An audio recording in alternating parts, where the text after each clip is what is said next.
Hello everyone. Now we will be having demo presentation about our prototype, which is the application is encrypting employee information, including our input database name, which you can see in the screen.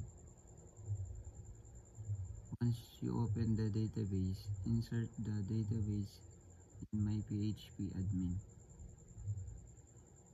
When you see this, the admin login and admin can view, edit, delete, and add each employee. Once the data has been added, it will automatically be encrypted and only the admin can edit.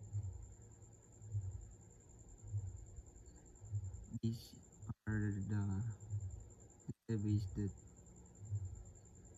can look all the data of employee are encrypted.